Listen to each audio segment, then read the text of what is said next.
Welcome everyone to the Culinary Kitchen. My name is Chef Kyran Wiley, and I just want to come and talk to you guys a little bit about reading recipes and how you can be a little bit more comfortable in the kitchen with reading recipes. I do know that since COVID-19 has happened, a lot more people have gotten a little bit more experimental when it comes to cooking, and that is awesome. And I encourage everyone to keep going out and cooking for your families and trying out new dishes. But with that, obviously comes recipes. And I just want to give you some tips that might make you a little bit more comfortable, save you a little bit more time, and then of course, be a little bit more consistent when you're making these dishes. So I have 3 tips for you, and here they are. Cool, so chefs, we always use recipes. I know that a lot of people believe that, especially since TV chefs, that all we're doing is running around like crazy people and throwing things into pans, okay? But the truth is, we use recipes all the time, okay? And in order for us to be consistent and of course to recreate recipes over and over again, it's important that we know how to read a recipe. And I want to give you some examples on how reading a recipe could really help you become a better cook in the kitchen. So reading a recipe like a chef. All right, so tip number 1, you want to read the whole recipe, almost even twice. Okay, by reading the recipe, it takes all guesswork out, and of course make sure that you completely understand what is being asked from you. I personally like to print my recipes out and not bring whole recipe books into my kitchen.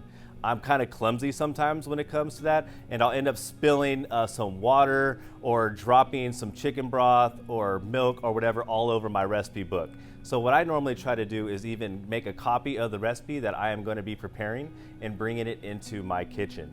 Okay, and then also by doing that, I can also use a pen, which is also one of the chef's best friends, and we can go and we can make notes. Okay, we can write on these recipes, make any notes that may come our way. Okay, some things that you may want to make notes on are things like things you need to do in advance. Okay, one example would be maybe you need softened butter for all my bakers out there.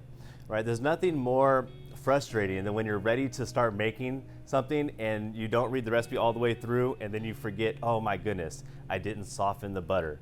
Right, so by doing these things, by marking these little notes, I'm able to understand, okay, maybe I need to pull the butter out maybe a couple hours in advance to let it soften, okay? Or maybe I need to marinate my meats, and how long do I need to marinate my meats, right? There's nothing more frustrating than being ready to turn your grill on and you're ready to start, cooking your steak, and dang, I still got to marinate my meat for 2 more hours, right? So being prepared, being ready to go, making notes of that will obviously save you time and a lot of frustration in the end.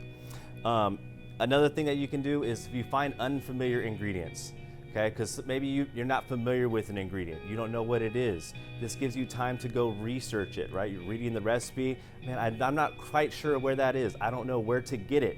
Okay, this gives you a little time where, okay, maybe I can see, okay, I know this store has it, all right? Or I can make a substitution, do some research that maybe I need to substitute this ingredient because I can't find it at my local market, okay? And then another thing when I'm reading the recipe through twice is I'm making sure that all the ingredients are being matched up with the directions, right? So I can see, well, are the mushrooms being used and when are they being used, right? Maybe I need to split certain ingredients up.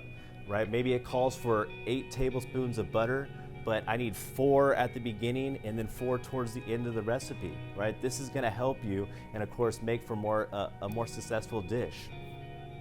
And then of course, I know this seems like it's gonna take more time, right? You need to actually read the recipe twice, make all kinds of notes, but in the end, it's gonna save you plenty of time and it's gonna make for a way more enjoyable experience. So I encourage you to always read the recipe twice and of course make some notes on that recipe.